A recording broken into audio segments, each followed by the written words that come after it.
परमात्मा रामचंद्र भगवान की कृपा से और हनुमान जी महाराज की प्रेरणा से मां आशापुरा मां के आशीर्वचन से नवसारी की पावन धरती पर हंस गंगा सोसाइटी के अंदर श्री रामचरितमानस ज्ञान यज्ञ 9 दिवसीय कथा का आज का चौथा दिन की कथा श्रवण करने आए आप सभी को मेरा प्रणाम और आप सभी को मेरी व्यासपीठ की तरफ से जय सिया राम और जय द्वारकाधीश।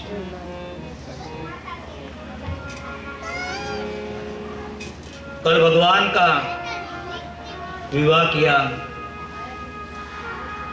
जगत के माता और पिता मां भवानी और शंकर भगवान का बहुत आनंद से उत्सव को मनाया। मैं कल भी आपको कहा था, आज भी कहता हूं, ये जगत के माता पिता है। अपने संसार में ऐसे कई काम आते हैं जो रामचरितमानस से हमको सीखने को मिलता है, क्योंकि बाबा तो ऐसा कहते हैं कि जीवन में हमको जन्म से लेकर मृत्यु तक जो चीज की जरूरत पड़ती है ना, ये रामचरितमानस में सब है। अपने भीतर में कहीं बाहर ढूंढने की जरूरत नहीं है, सब कुछ है ये ग्रंथ के अंदर। ये ग्रंथ के अंदर सब कुछ है। ऐसे भगवान की एक दिव्य कथा, परमात्मा की ये दिव्य कथा आज चौथा दिन भगवान की कथा का। आज राम जन्म है, परमात्मा का जन्मदिन।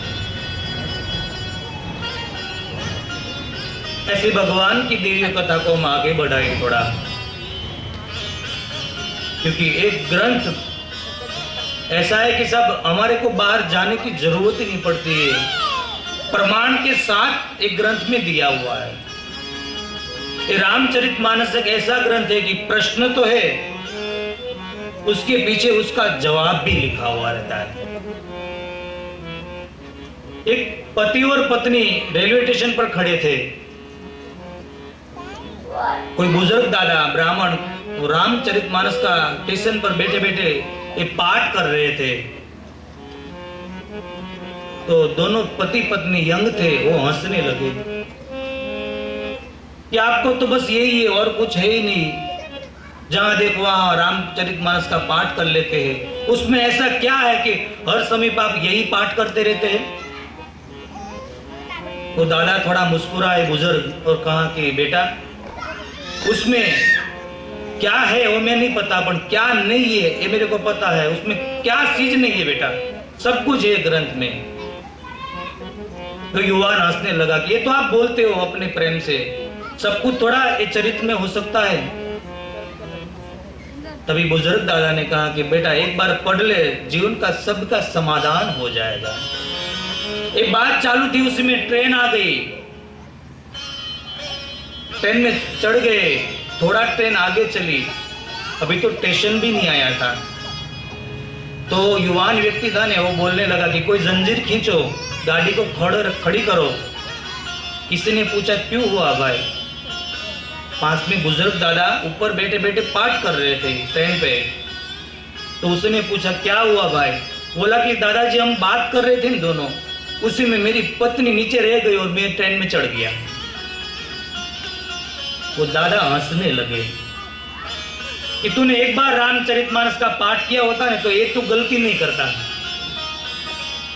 तो युवान ने कहा कि बाबा ऐसा थोड़ा रामचरितमानस में लिखा है। तभी बाबा ने कहा एक प्रमाण के साथ है। केवट चरित्र का प्रसंग आता है ना, जब नाव में बैठने का, तभी बाबा ने लिख दिया कि स्त्रियां चढ़े चढ़े रघुराई। बाहर जाते पहले बस में ट्रेन में पहले स्त्री को चढ़ाया जाता है, बाद में पुरुष को चढ़ना पड़ता है। एक ग्रंथ में लिखा है बेटा, तूने ये पढ़ा होता तो एक गलती तेरे से नहीं होती। एक ग्रंथ में हमारा जीवन का प्रमाण है, सब प्रमाण है। ये राम नाम की औषधि है, राम नाम की औषधि। ऐसी परमात्मा की अनमोल कथा। कल भगवान का विवाह धामधूम से किया, बाद में परमात्मा का जीवन सुंदर बीतता है और वहां परमात्मा के जीवन का सुंदर संसार में एक पुरुषार्थ के रूप में भगवान कार्तिक स्वामी का जन्म होता है। तब जन्म में शत बदन कुमारा, तार का असुर समर जे। तब जन्म में शत बदन कुमारा,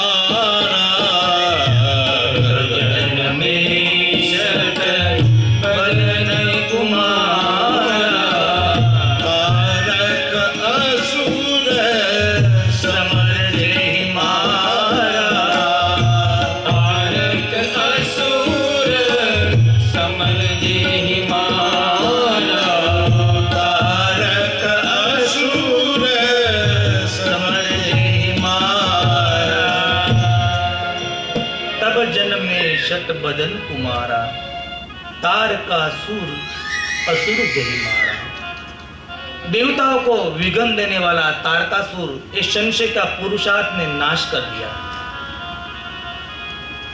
श्रद्धा और विश्वास के स्वरूप में उसका जोड़ान होता है तो पुरुषार्थ का जन्म होता है और हमारा अंदर का जो संशय है उसको मिटाता है, वही है पुरुषार्थ।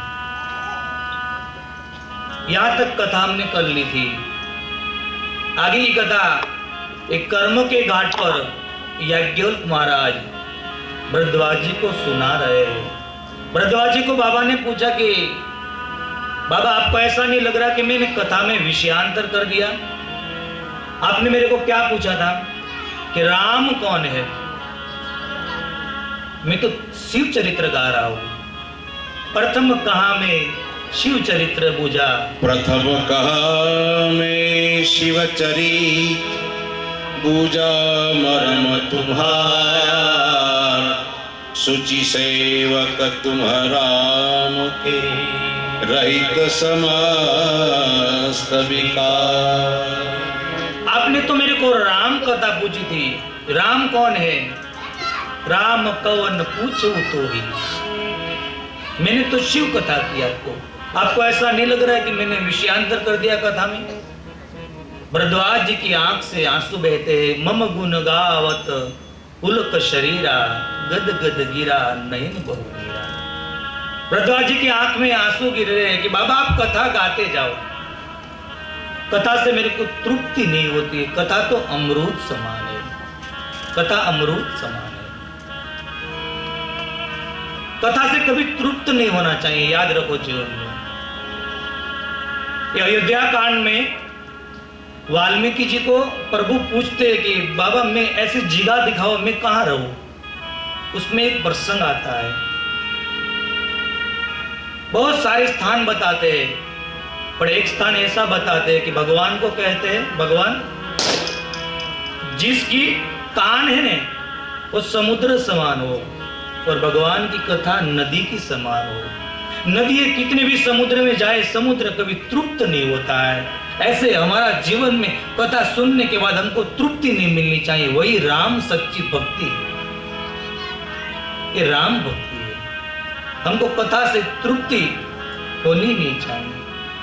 एक हमारे महात्मा ने तो कहा है, जब कथा में हमको रुचि नहीं जगेगी, याद रखना इस संसार में कथा में हमसे रुचि नहीं जगेगी, तभी समझना कि हमारा अंत नजदीक में है। कथा से प्रेम निकल गया, जैसे मछली को पानी से आप निकालो ने तो ज्यादा से ज्यादा 2-4 मिनट 5 मिनट में अपना ये प्राण त्याग देते हैं। ऐसे ही हम मछली की तरह है और परमात्मा की कथा इस समुद्र के समान है। कथा सुनते सुनते हमको थकान नहीं होनी चाहिए, तृप्त नहीं होना चाहिए।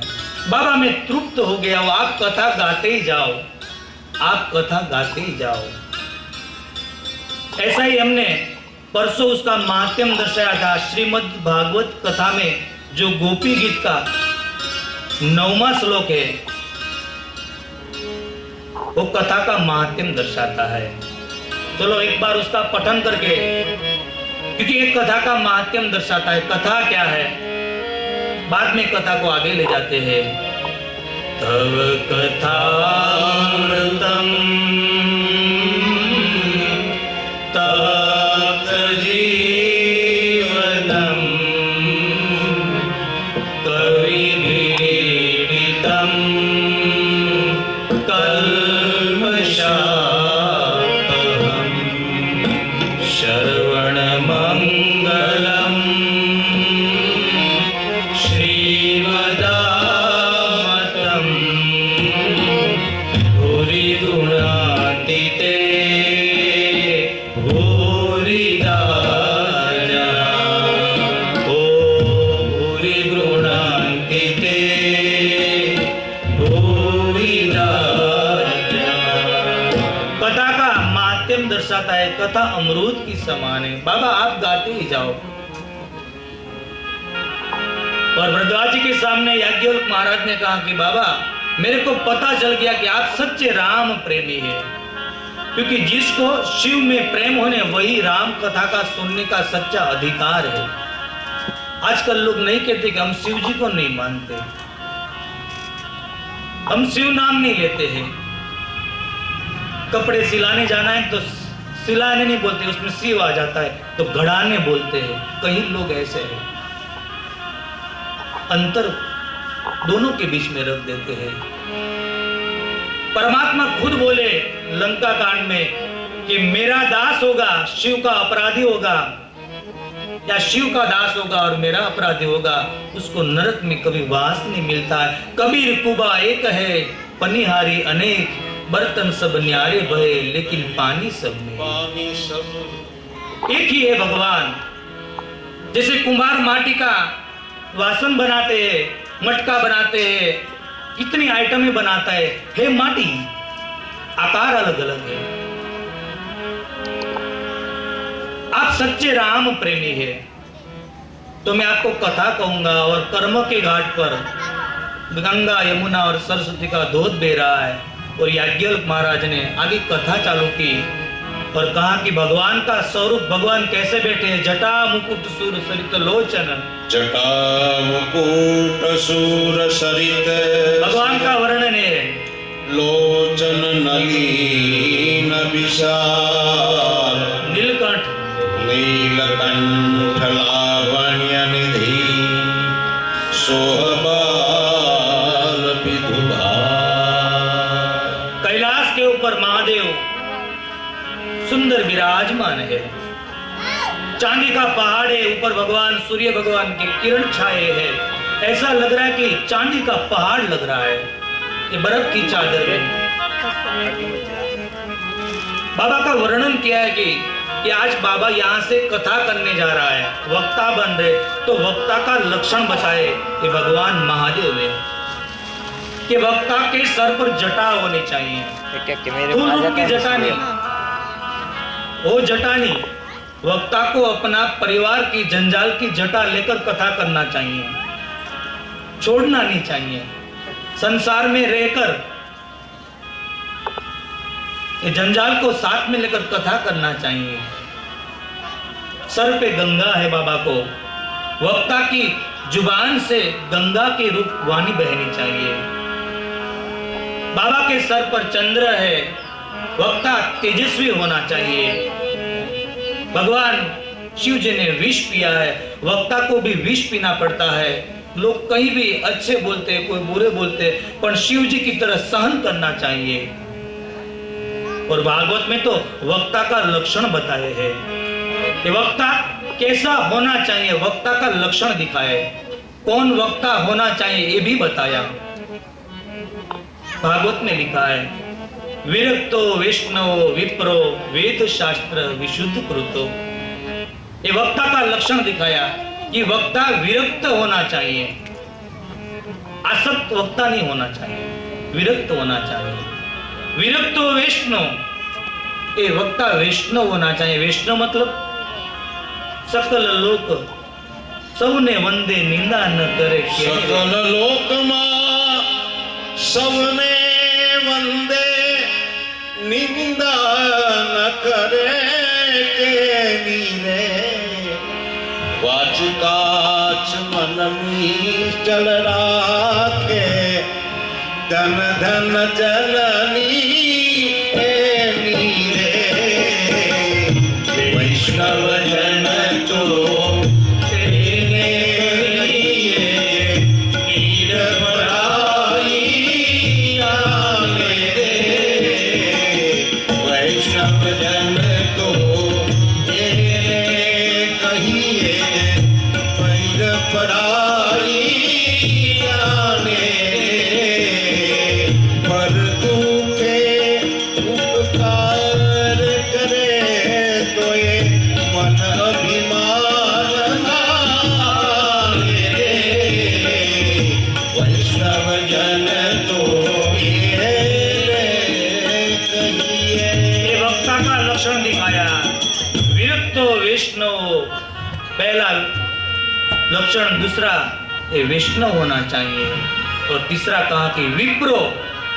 ये भागवत में लिखा है, हमारा शब्द नहीं है कि वक्ता ब्राह्मण ही होना चाहिए। साधु और ब्राह्मण को एक अधिकार है, ये व्यास गादी है, ये व्यास पीठ है। साधु और ब्राह्मण को अधिकार है। आज तो कई लोग ऐसे व्यासपीठ की पर बैठ जाते हैं। हम संवाद का आदमी है, विवाद का नहीं है, पर इतना बताता हूं कि वो लंबा टाइम टिक नहीं सकता साहब। शास्त्र के नियम के विरुद्ध चलता है ना, वो लंबा समय टिकता नहीं है। विरक्तो वैष्णव विप्रो वेद शास्त्र विशुद्ध कृत। शास्त्र को जानकार होना चाहिए वक्ता, शास्त्र को जानकार होना चाहिए। दृष्टांत कुछ लोग अच्छे अच्छे दृष्टांत बताकर आपको कथा सुनाए और अंत में क्या धीरो, ये गंभीर होना चाहिए। और अंत में कहा कि वक्ता है ने, बहुत अच्छा लक्षण है वक्ता का लास्ट जो दिया बाबा ने। उसके वक्ता का ये लास्ट लक्षण यही है कि तृप्ति वक्ता को होनी चाहिए जीवन में। जो मिला उसमें तृप्त वक्ता है, सबसे बड़ा वक्ता का निशानी है साहब। आज बाबा सुंदर बैठे हैं, जटा मुकुट सुर सरित लोचन नलिन विशाल, सुंदर स्वरूप में बैठे हैं महादेव। और माँ पार्वती ने देखा कि मानो या न मानो, आज मेरे पति बहुत सुंदर बैठे हैं और प्रसन्न भी है। महादेव की प्रशंसा देखी, माँ के मन में प्रश्न आया, चल मेरे मन में जो बहुत समय से एक प्रश्न मेरे को सता रहे, चल मैं जाकर मेरे परमात्मा मेरे पति को पूछ लूं। और माँ पार्वती आती है और बाबा ने सुंदर वर्णन किया। पार्वती भल अवसर जानी, पार्वती भल अवसर जानी, गई शंभु मही मातु भवानी, गई शंभु मही मातु भवानी। ओ जानी प्रिया दरअत कीना, जानी प्रिया दरअत कीना, बाम भाई आसन कीना, बाम भाई आसन कीना। माँ पार्वती भगवान को प्रसन्न देकर आ रही है। कितनी चौपाई में सुंदर बाबा ने समझाया। पार्वती भल अवसर जानी, माँ ने सुंदर अवसर देखा कि मानो या न मानो, आज मेरे परमात्मा बहुत प्रसन्न है। कि रामचरितमानस समझाता है कि पत्नियों को पति के पास मांगना हो ने, तो पति को प्रसन्न हो तभी मांगे। आज बाबा प्रसन्न है क्योंकि जानी प्रिया अति आदर किन्हा, अति आदर किन्या और वाम भाग और आसन दीना। परमात्मा ने आसन दिया माता जी को, आप आइए मेरे वाम भाग में बैठिए। माता जी ने अवसर लिया कि आज महादेव प्रसन्न है, आज मेरे को मिलेगा। रामचरितमानस कहती है कि पत्नी जब पति के पास मांगने जाती है तो पति प्रसन्न होना चाहिए। वो झगड़ा कर से घर से गया हो, टिफिन भूल गया हो, ट्रेन में जगह मिली न हो, बॉस ने डांटा हो, वड़ा पाव खाकर दिन निकाला हो और रात को थका हुआ घर पे आए ना, तभी मांगना नहीं चाहिए, वरना राम कथा नहीं मिलती, वहां मार कथा मिलती है। प्रसन्न होकर मांगना चाहिए। आज बाबा प्रसन्न है, बहुत प्रसन्न, क्योंकि क्या बताया, अति आदर कीना, अति आदर दिया। मां पार्वती आई, वांग भाग में आसन दे दिया। आप देखो दूसरे दिन की कथा में जब सती ने परीक्षा ली भगवान की, तो बाबा ने कहां आसन दिया था? सन्मुख शंकर आसन दीना, सन्मुख आसन दिया था, वांग भाग में नहीं दिया, सन्मुख दिया। पर आज बाबा ने वांग भाग में आसन दिया। आप अधिकारी हो, मेरे पास बैठो। मां पार्वती ने आसन पर हाथ रख दिया, बाबा का सत्कार किया और कहा, बाबा मैं पास वांग भाग में नहीं बैठना चाहती हूँ, मैं तो आपके समक्ष बैठना चाहती हूँ, क्योंकि मेरे को मन में बाबा एक प्रश्न है और किसी को पूछना है ना, तो सामने बैठना चाहिए, पास में बैठना नहीं चाहिए। आपकी प्रसन्नता न टूटे बाबा, आप कहो तो मेरे मन में एक प्रश्न अभी घूम रहा है, आप अनुमति दो। आपकी प्रशंसा में कोई विक्षिप्त नहीं होना चाहिए, क्योंकि मैं बहुत समय के बाद आपको आज प्रसन्न देख रही हूं। आप अनुमति दो तो मैं आपको एक प्रश्न पूछूं बाबा। भगवान ने अनुमति दी कि देवी पूछो। तो मां पार्वती कहते हैं, बाबा पिछले जन्म में मैं आपकी अर्धांगी थी, कुंभज ऋषि के आश्रम में हम कथा सुनने आए, मैंने कथा सुनी नहीं, रास्ते में अयोध्यानाथ प्रभु राम जी का दर्शन हुआ, मैंने उसकी परीक्षा ली, सीता का स्वरूप लिया तो आपने मेरा त्याग कर दिया। आपसे तजी हुई मैं अपने पिता के यज्ञ में गई और आपका सम्मान नहीं होने के कारण मैं अग्नि में जलकर भस्म हो गई बाबा। और मेरा दूसरा जन्म हिमाचल महाराज के घर पे हुआ, नारद जी को गुरु माना, कठिन तप किया और मेरा आज अब सौभाग्य है कि मैं आपके चरणों की दासी बनी। बाबा एक अवतार खत्म हो गया, पर आज भी वही प्रश्न सता रहा है कि राम कौन है। एक जन्म गया, फिर भी मां समझ नहीं पाई कि राम कौन है। तो हम 9 दिन में कैसे समझेंगे कि राम कौन है? पर मां क्यों नहीं समझ पाई पता है? मां के अंदर अभिमान था और बुद्धि थी। बुद्धि और अभिमान का उपयोग करने जाते हैं तो राम नहीं समझ में आता है। राम को समझने के लिए एक ही चीज काफी है, सिर्फ प्रेम। राम ही केवल प्रेम, राम ही केवल प्रेम प्यारा,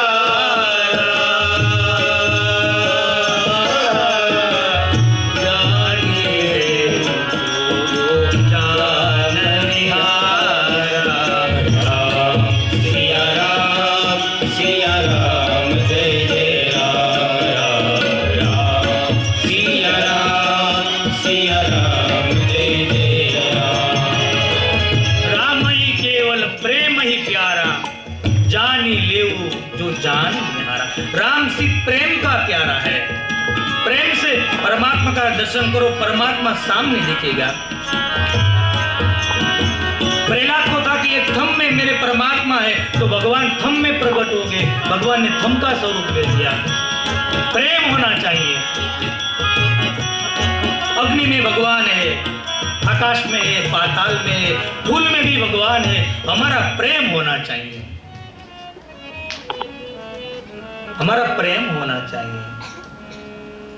मां पार्वती समझ नहीं पाई कि राम कौन। यही प्रश्न किया तो बाबा हंसने लगे। देवी आप अभी भी पूछ रहे राम कौन है? पर मां ने कहा कि बाबा सुनो पहले मेरी बात पूरी। मैं आज जो प्रश्न पूछ रही हूँ शंका से नहीं पूछ रही हूँ, मेरे को समाधान भी हो गया है। पर बाबा कल पुरुष के नीचे जिसका घर हो उसको कभी दरिद्रता आती नहीं है। आपकी दासी हो और मेरे को मन को समाधान न हो, ऐसा हो सकता है? और आप ऐसा कह रहे हैं कि राम ब्रह्म है, तो बाबा ये ब्रह्म को जन्म क्यों लेना पड़ा? उसने जन्म लिया तो उसकी जन्म का कारण की मेरे को कथा कहो, उसका बाल लीला की कथा कहो, उसका जनकपुर में विवाह की मेरे को कथा कहो। राज्य मिलना था, उसको वनवास मिल गया, ये वनवास की कथा मेरे को कहो। वनवास के दरमियान मां सीता का अपहरण हो गया, रावण के पर प्रभु ने चढ़ाई की और रावण कुल का नाश किया और परमात्मा का राज्य अभिषेक अयोध्या में हो गया। वो कथा आप मेरे को कहो। और बाबा आपके पास जो ज्यादा समय हो ने तो प्रभु सुवधाम कैसे गए ये भी मेरे को प्रश्न कहो। पर ये प्रश्न फर्जियात नहीं है। माने कहा ये फर्जियात नहीं, ये मर्जियात है, तो बाबा ने लिखा नहीं, वो छोड़ दिया। और कोई परमात्मा अपने इष्ट की स्वर्गवास की कथा कभी नहीं करते साहब। माया कौन है, ज्ञान क्या है, वैराग्य क्या है, भक्ति क्या है, जीव और शिव में क्या अंतर है, बाबा आप सब मेरे को एक कथा कहो। और राम कथा पूछी तो बाबा नाचने लगे। थोड़े समय के लिए तो बाबा ध्यानस्थ चले गए, ध्यान में चले गए। प्रभु ने कहा कि आपको कथा कहना है, आप इधर क्यों ध्यान में चले गए, आप बाहर जाओ। परमात्मा ने प्रभु को बाहर रखा और हृदय में प्रभु को स्थापन दिया और भगवान की आंख से आंसू बहने लगी कि मेरे को राम कथा पूछी। देवी मेरे को बहुत अच्छा लगा, पर एक प्रश्न अच्छा नहीं लगा। क्यों? आप अभी भी पूछ रही है कि राम कौन है। ऐसा प्रश्न कौन करता है पता है?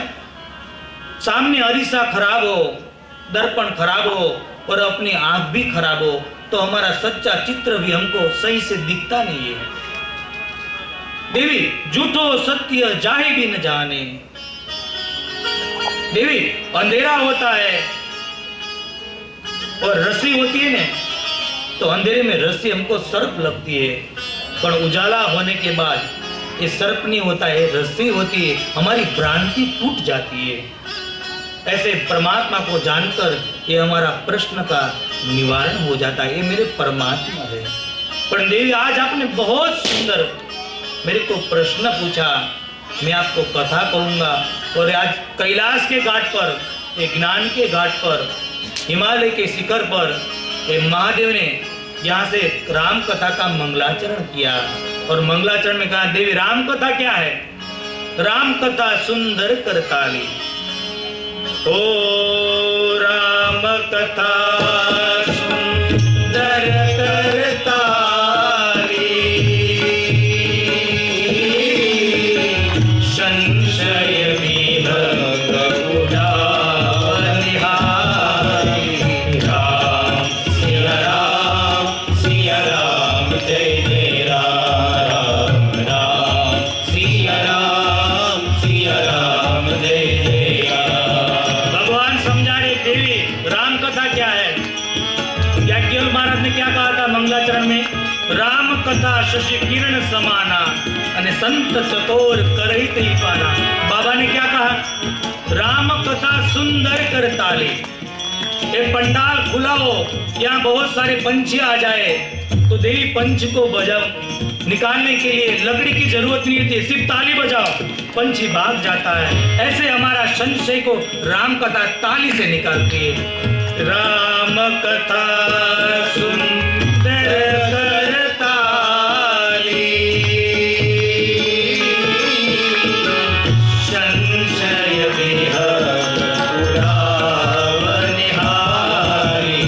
राम सिया राम जय जय राम, राम सिया राम जय जय राम। मंगलाचरण बाबा ने कर दिया, सुंदर मंगलाचरण, विश्वविख्यात प्रख्यात चौपाई। गोस्वामी तुलसीदास महाराज ने 1631 में एक चरित्र की प्रकाश किया, तभी पहली चौपाई लिखी थी और बाबा ने मंगलाचरण में लिख दी। ओ मंगल भवन अमंगल हारी,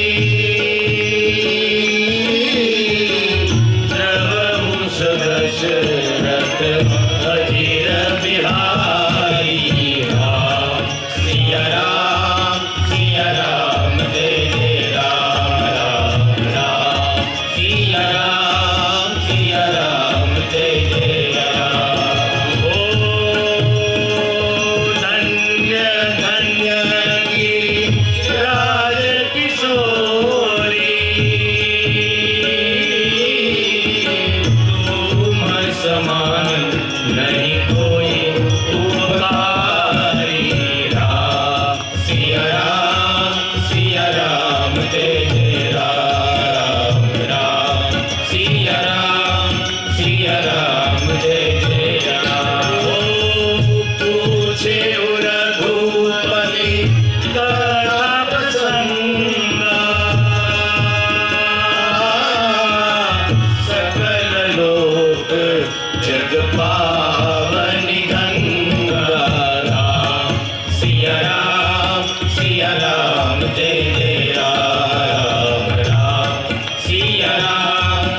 सिया राम जय जय राम। ओ जिन हरि हरि का सुनई नहीं काना, शरण रंग कही भवन समाना। राम सिया राम जय जय राम। राम राम सिया राम जय जय राम। बाबा ने एक सुंदर मंगलाचरण कर दिया ये ज्ञान के घाट से। मंगल भवन अमंगल हारी, द्रवउस दशरथ आजिर बिहारी। मैं आपको खातिर के साथ कह सकता हूँ कि आप कोई किसी को भी पूछो ने कि आप भागवत का एक श्लोक बोलो तो शायद किसी को नहीं आता, सबको नहीं आता है। आप किसी को कहो कि शिव कथा का एक श्लोक बोलो, सबको नहीं आता होगा। पर किसी को भी पूछो राम कथा की एक चौपाई बोलो तो ये चौपाई बोलेगी, क्योंकि विश्व विख्यात है। मंगल भवन अमंगल हारी, द्रवउस दशरथ अजित बिहारी। मंगल के भवन अमंगल के नाश करने वाले, दशरथ जी के आंगन में विहार करने वाले प्रभु के चरण में महादेव ने मस्तक नमाया और कहा देवी आप 2 बार शब्द का उपयोग किया, धन्य धन्य गिरिराज कुमारी। एक धन्य आपको पिता को, हिमाचल महाराज को, और दूसरा धन्य देवी आपको। क्यों? पूछो रघुपति कथा प्रसंग। आपने मेरे पर बहुत बड़ा उपकार किया। आपने मेरे को राम कथा पूछी और मेरे मुख से आज तक मेरे जटा से तो गंगा बही, पर आज मेरे मुख से गंगा रूपी ये राम कथा बहने वाली है। आप धन्य हैं गिरिराज कुमारी। आपने कथा पूछकर मेरे पर बड़ा एक उपकार किया है। आप देखो एक पति और पत्नी दोनों मिलते हैं तो एक प्रश्न में से राम कथा का जन्म हो जाता है, वरना पति और पत्नी मिलते हैं तो काम कथा होती है। पर यहाँ सुंदर दर्शन कराया बाबा ने कि माँ पार्वती और शिव जी का ये संसार तो देखो, एक प्रश्न से राम कथा का नया जन्म दे दिया। ये पति पत्नी का यहाँ दाम्पत्य का भी वर्णन किया है कि पति पत्नी का दाम्पत्य कैसा होना चाहिए। एकांत हो तभी प्रभु को राम को याद करना चाहिए, यही सिखाती है राम कथा। और एक प्रश्न से राम कथा का नया जन्म दे दिया मां पार्वती के प्रश्न के। देवी आप धन्य है। और थोड़ा प्रभु का इस शरीर के रूप के कह रहे कि बाबा की हे देवी मेरे पास जो प्रभु का वर्णन है, जो मैं जानता हूं मेरे प्रभु को, क्योंकि मैं पहले भी आपको बताया था पहले जन्म में कि ये सोई मम इष्ट देव, ये रघुवीरा, ये मेरे रघुवीर है, परमात्मा है, मैं उसके बारे में सब जानता हूं। तभी तो आपने मेरी बात नहीं मानी थी देवी। पर आज मैं आपको कहता हूं कि मेरे प्रभु कौन है। और प्रभु के शरीर से बाबा ने वर्णन कर दिया। क्या कहा? बिनु पद चलही सुनहि बिनु काना,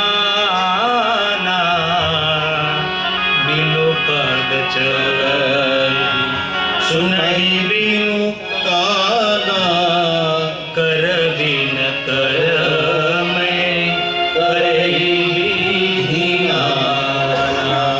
आनंद रहित सकल रस भोगी, आनंद रहित सकल रस भोगी, बिनु बानी भगता बर योगी। बिनु पद चलहि सुनहि बिनु काना, करि बिनु कर्म करे विधि नाना। आनंद रहित सकल रस भोगी, बिनु बानी बक्ता बड़ जोगी। अने तन बिनु परस नयन बिनु तन बिनु परस नयन बिनु देखा, नयन बिनु देखा, ग्रही दान बिनु बास शेषा। देवी मेरे प्रभु के बारे में मैं जितना जानता हूं, ये आपको बता रहा हूं, आप सुनो। मेरे प्रभु कैसे है? बिनु पद चल ही सुन ही बिनु काना। कितने सुंदर शब्द लिख दिए बाबा कि मेरे परमात्मा पैर के बिना चल सकते हैं।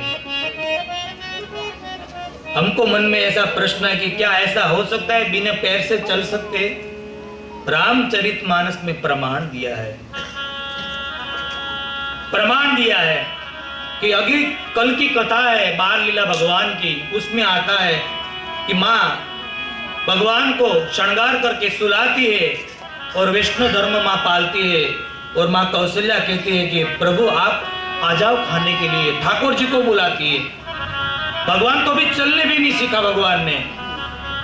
और माँ रसोड़ी में जाकर देखने आई तो बाल राम भगवान बैठे बैठे खा रहे।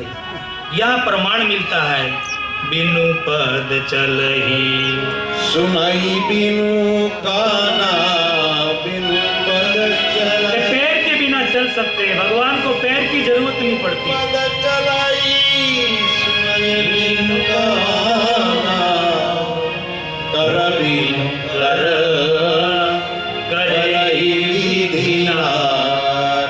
भगवान को पैर की जरूरत नहीं है। दूसरा बाबा ने निकाला कि भगवान को पद की जरूरत नहीं होती है। परम पूज्य संत श्री श्री राम भगवान किसी ने नहीं लिखा, पद की जरूरत नहीं है भगवान को क्या पद की जरूरत है? दूसरा शब्द क्या? बिनु पद चल ही सुन ही बिनु काना। एक कान के बिना भगवान सुन सकते हैं, उसका भी प्रमाण है। वाली की पत्नी ये तारा, वाली जब युद्ध करने जाता है तो कहते हैं कि आप वहां युद्ध करने मत जाओ, ये कालों का काल, ये भगवान परमात्मा अयोध्या के नाथ राम है, उसके सामने काल भी जीत नहीं सकता है, आप मत जाओ। ये वाली को बोला और भगवान सुन गए रण मैदान में। वहां प्रमाण मिलता है कि कान के बिना भगवान सुन सकते हैं। करी बिनु कर्म और करे विधि नाना। भगवान को कर्म करने की जरूरत नहीं पड़ती है, उसका भी प्रमाण दिया है अयोध्या कांड में। परशुराम महाराज कहने लगे कि मेरे को शंका का समाधान हो जाए, ये विष्णु का धनुष है, एक बार उठा लो राम, तो मैं समझू कि ब्रह्म का अवतार हो चुका। भगवान ने तो सिर्फ धनुष के सामने देखा, विष्णु का धनुष ऐसे ही चढ़ गया। वहां तीसरा प्रमाण मिल गया, बिनु पद चल ही सुन ही बिनु काना। बिनु पद चल ही सुनाई बिनु काना करे बिन कर्मा करे बिन नाना। आनंद रहित सकल रस भोगी, आनंद रहित सकल रस भोगी। बिनु बानी भक्ता बर जोगी। बिनु बानी भक्ता बर जोगी। बाबा प्रमाण दे रहे, तन बिनु परस नयन बिनु। आंख के बिना भगवान देख सकते हैं। परमात्मा का थोड़ा वर्णन किया और कहते हैं देवी परमात्मा ये धरती पर क्यों आ रहे? राक्षस को मारने के लिए परमात्मा नहीं आते, ये तो अखिल ब्रह्मांड का मालिक है। आंख के पलक में इस सृष्टि को प्रलय कर सकता है, आंख के पलक में सृष्टि का नई उत्पत्ति कर सकता है। ये राक्षस को मारने के लिए थोड़े आते देवी, ये क्यों आते? और बाबा ने चौपाई में वर्णन कर दिया, ओ जब जब होई धर्म की हानि, पाडई असुर परम अभिमानी। राम सिया राम जय जय राम राम राम सिया राम जय जय राम।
जब होई धर्म की हानि अन बाढ़ई असुर अधम अभिमानी। धरती पर अधर्म बढ़ जाता है, अभिमानी अधम ये बढ़ने लगते हैं। तभी परमात्मा को लगता है कि चल में जाओ और सीध ही विप्र धेनु सु। ब्राह्मण गाय पर विपत्ति आती है तभी भगवान आते हैं, क्योंकि प्रमाण दिया है कि भगवान आते हैं ये संतों के हिसाब से आते हैं। एक पद सूरदास महाराज का है। सूरदास महाराज की बाबा ने एक कहानी लिखी। सूरदास महाराज दोनों आंख से अंध थे, दिखते नहीं है, दोनों आंख से अंध थे, पर इतना भजन छंद इतना बढ़िया गाते थे कि लोगों के हृदय में बैठ जाते थे। बाबा आंख से अंधे थे। सूरदास जी के जीवन में प्रसंग लिखा गया कि एक दिन का समय में किसी ने घर पे कोई पूजा रखी थी, तो कहा कि बाबा आप हमारे घर पे अच्छा भजन गाते, तो एक बार एक भजन गाने के लिए आइए। और सूरदास जी हाथ में करताल, एक हाथ में लकड़ी और लेकर धीरे धीरे धीरे ये आदमी के घर गए। भगवान की कथा चल रही थी, सत्यनारायण भगवान की।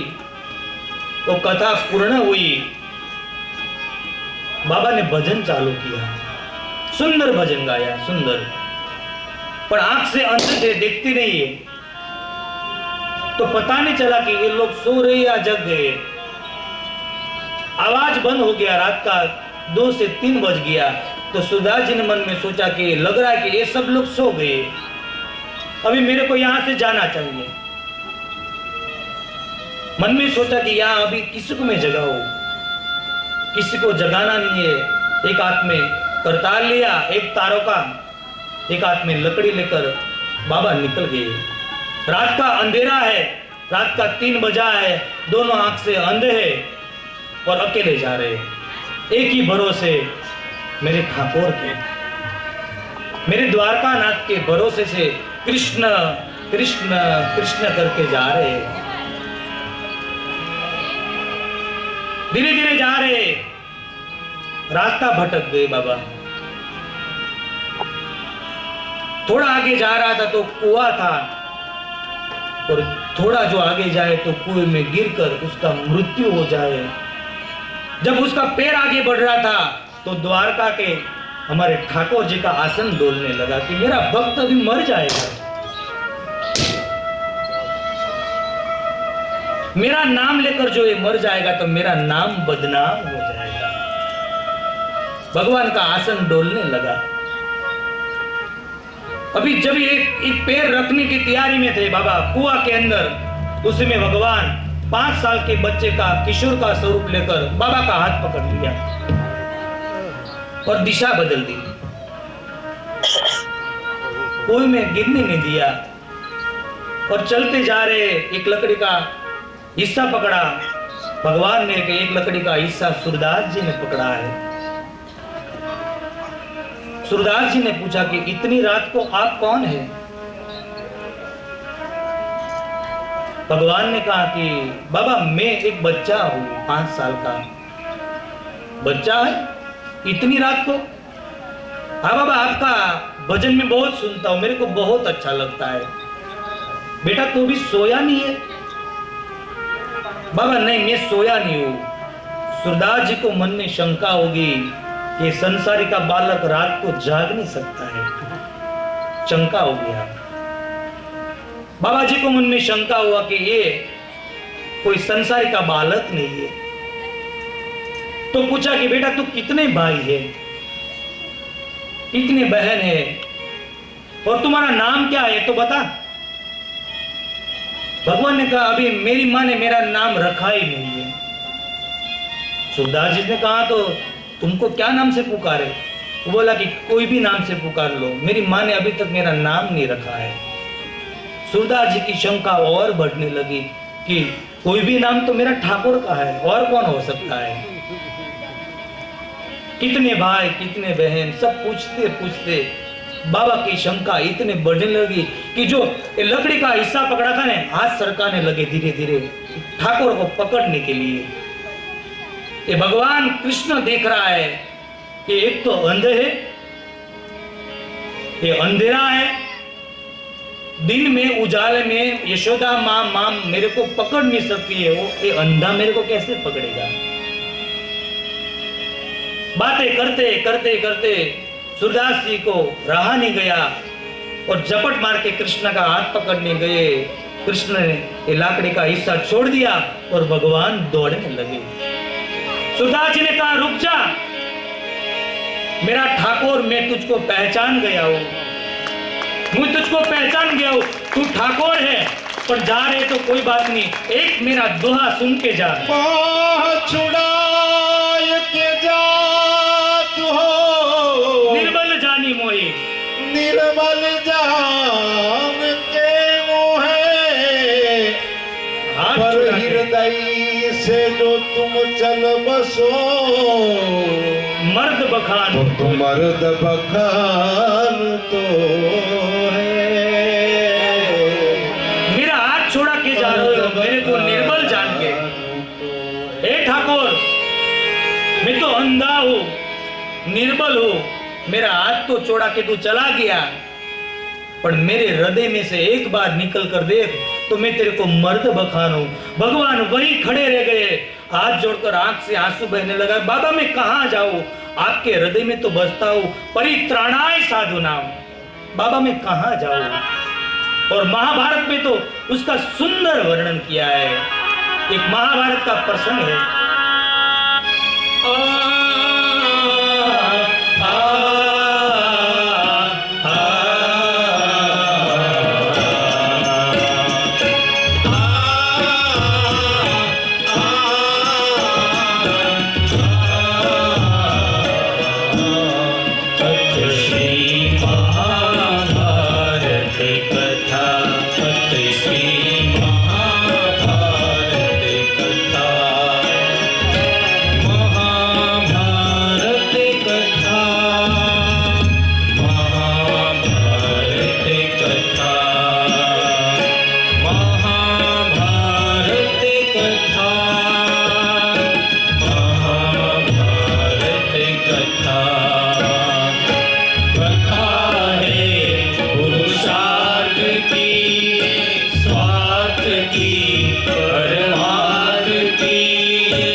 शब्द घोषित